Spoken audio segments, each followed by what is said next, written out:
आज से हम स्टार्ट करने जा रहे हैं स्पाई एक्स फैमिली का सीजन 2। मुझे पता है कि दोस्तों सीजन 1 है वो अभी तक हमने नहीं डाला है, क्योंकि दोस्तों बहुत सारे एनिमे आ चुके थे जिस वजह से हमें इतना टाइम नहीं मिला कि हमने सीजन 1 को डाल सके। पर अपना टेंशन मत लो, मैं कुछ ही दिनों में सीजन 1 का एक रिकैप बना दूंगा, ताकि जिन लोगों ने अभी तक स्पाई एक्स फैमिली का सीजन 1 नहीं देखा है वो वहाँ से देख सकते हैं। अब बिना टाइम वेस्ट किए एपिसोड शुरू करते हैं। अब एपिसोड की शुरुआत में हमें सीजन 1 का ओवरव्यू दिया जाता है, जिसमें कहा जाता है कि इस युग में जहाँ दुनिया के बीच में इंफॉर्मेशन की वॉर चल रही है, वहाँ दो कंट्रीज एक दूसरे के गले पड़ गई हैं, जिनमें से एक है ऑस्ट्रेलिया इन द ईस्ट और वेस्टर्लीज इन द वेस्ट। और यहाँ वेस्टर्लीज गवर्नमेंट ने ऑस्ट्रेलियन गवर्नमेंट के एक पर्सन के बारे में जानकारी निकालने के लिए एक ऑपरेशन स्ट्रिक्स स्टार्ट किया है, और ये मिशन उनके बेस्ट एजेंट ट्विलाइट को सौंपा गया है, और उसमें उसे एक फैमिली बनाने के लिए कहा गया है, जिसमें है एक फादर लॉयड फोर्जर जो कि एक स्पाई है, दूसरी है एक मदर योर फोर्जर जो कि एक असैसिन है, तीसरी है उनकी बेटी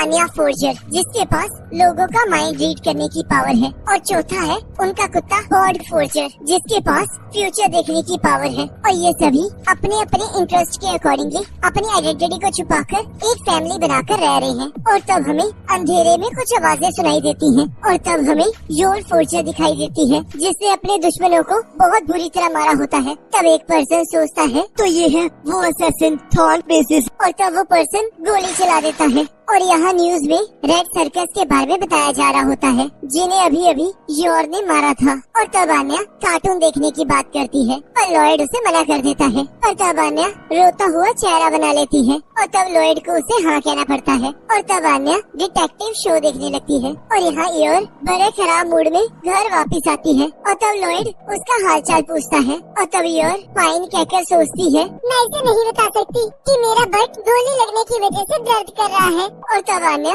ये सुनकर शॉक हो जाती है और कहती है क्या मम्मी मरने वाली है? तब योर उसे मना करती है और अपने कमरे में आराम करने चली जाती है। तब लॉयड सोचता है क्या ये मुझसे इसलिए नाराज है क्योंकि मैंने इसे घर का सामान लाने के लिए कहा था, और शायद किसी न किसी वजह से मैंने इसे उदास कर दिया है। तब यहाँ आन्या सोचती है माँ गोली लगने के बावजूद नहीं मरी, ये कितनी अमेजिंग बात है। तब लॉयड सोचता है अगर ऐसे ही चलता रहा तो ये मिशन बर्बाद हो जाएगा, तो मैं उम्मीद करता हूँ कि सुबह तक इसका मूड ठीक हो जाएगा। और यहाँ हम देखते हैं सुबह भी योर का दर्द ठीक नहीं हुआ होता, और तब लॉयड उसका मुंह ठीक करने के लिए उसे डेट पर चलने के लिए कहता है, और कहता है तुमने हमेशा मेरी मदद की है, तो इसलिए आज मैं तुम्हारे लिए कुछ करना चाहता हूँ। और तब योर को अपने दोस्तों की बात याद आ रही होती है जो कि उससे डेट के बारे में पूछ रही होती है। तब वो सोचती है मुझे भी डेट पर जाना चाहिए, नहीं तो हमारी मैरिज फेक लगेगी। तब योर डेट के लिए मान जाती है। तब आन्या भी डेट पर जाने की जिद करती है, पर लॉयड उसे मना कर देता है।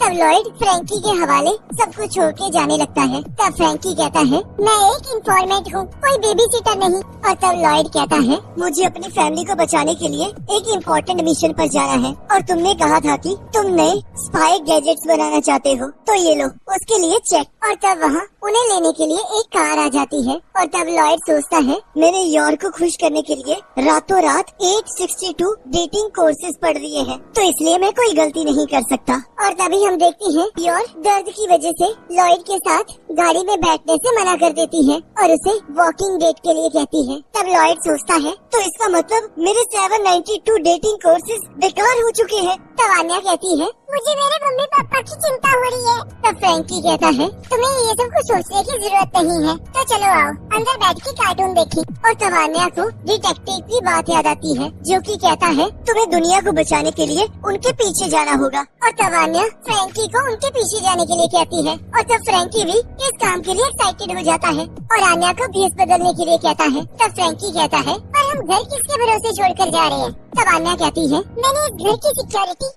हमारी सीक्रेट ऑर्गेनाइजेशन P2 के सबसे एक्सीलेंट एजेंट बॉर्ड को दी है, और डायरेक्टर किमेरा और एजेंट पेंगुइन मैन भी उसका साथ देंगे। और यहाँ फ्रैंकी सोचता है लॉयड आज वक्त आ चुका है कि मैं तुम्हारी वो फ्लर्टिंग स्किल्स देखूं जिससे तुमने बहुत सारी लड़कियों का दिल जीता है। और तब हम देखते हैं लॉयड को इस बारे में पता चल जाता है, और वो सोचता है क्या ये लोग फिर से स्पाई स्पाई खेल रहे हैं? आखिरकार इन्हें इसमें मजा क्या आता है। चलो कोई बात नहीं, वैसे भी फ्रैंकी उसके साथ है तो मुझे टेंशन लेने की जरूरत नहीं है। तो सबसे पहले मुझे योर का मूड ठीक करना होगा। और तब यहाँ लॉयड योर को एक ड्रेस ट्राई करने के लिए कहता है, पर योर दर्द के कारण उस ड्रेस को ट्राई करने से मना कर देती है। और तब लॉयड योर को जहाँ जहाँ लेकर जाता है, योर वो सारी जगह पर बस खड़ी ही रहती है। और तब हम यहाँ देखते हैं वो दर्द के कारण डेट पर कुछ भी एंजॉय नहीं कर पा रही होती। तब लॉयड सोचता है, इसका मूड तो ठीक ही नहीं हो रहा, क्या मैंने कोई गलती कर दी है? आखिरकार योर को क्या पसंद है? और तब फ्रैंकी लॉयड की ये हालत देखकर हंस रहा होता है। और तब लॉयड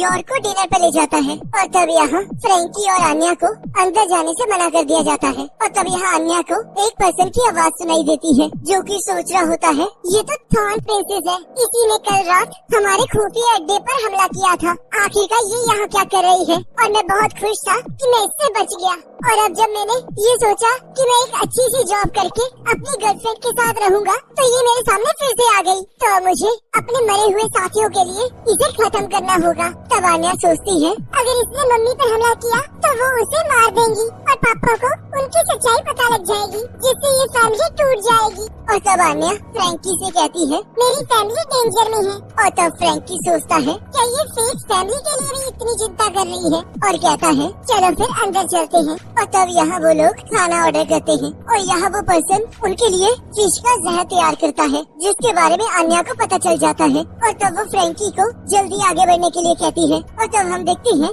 योर उसे पी लेती है, जिससे उससे बहुत अच्छा फील होता है। और तब हमें बताया जाता है, इस लड़की को पॉइजन से कोई फर्क नहीं पड़ता। और तब वो लॉयड को खाना ऑर्डर करने के लिए कहती है। और तब योर को ठीक ठाक देखकर वो पर्सन हैरान हो जाता है और सोचता है, अब इसे मुझे फिर ठिकाने लगाना होगा। तो इसके लिए मुझे यहाँ बॉम्ब बनाकर सीधा इसके पास ले जाना होगा। तो प्लीज मुझे माफ कर देना कैथलीन, इतना बेवकूफी भरा काम करने के लिए। और तब हम देखते हैं आन्या फ्रैंकी को छोड़कर वहाँ से चली जाती है और वो पर्सन बॉम्ब बनाने के लिए जो इंग्रेडिएंट चाहिए होता है उसे लेने के लिए स्टोर रूम चला जाता है। और तब हम देखते हैं वो तेल की वजह से नीचे गिर जाता है। और तब हम देखते हैं जैसे ही वो पर्सन स्टोर रूम के अंदर जाता है, उसके सिर के ऊपर एक बोतल गिरती है और जैसे ही वो उसे हाथ में पकड़ता है, वो बोतल फट जाती है। और तब वहाँ आन्या आ जाती है और कहती है, ध्यान से सुनो रेड सर्कस मेंबर, अगली बार हमारे पास मत आना, वरना अगली बार तुम बचे हुए नहीं। तो इसलिए बैड बॉय बनना बंद करो और कैथरीन को खुश रखो।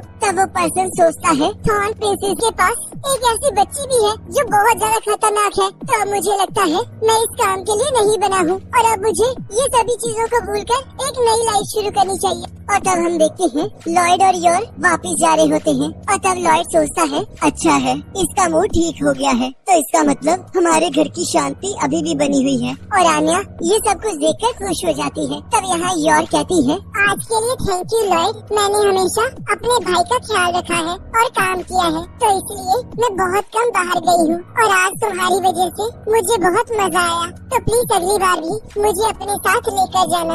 और तब लॉयड भी हाँ कहता है। और तब हम देखते हैं अगले दिन पॉइजन ड्रग का असर खत्म होने के बाद योर का मूड फिर से खराब हो जाता है और इसी के साथ एपिसोड खत्म हो जाता है। अब गाइस, अगर आपने अभी तक हमारे व्हाट्सएप चैनल को फॉलो नहीं किया है तो उसका लिंक आपको डिस्क्रिप्शन में मिल जाएगा, आप उस पर क्लिक करके उसे फॉलो कर सकते हो। और अगर आपको वीडियो अच्छी लगी है तो इसे लाइक जरूर करना, चैनल पर नए हो तो सब्सक्राइब जरूर करना। बाकी नेक्स्ट एपिसोड का लिंक आपकी स्क्रीन पर आ रहा होगा, आप उस पर क्लिक करके अगले एपिसोड को देख सकते हो।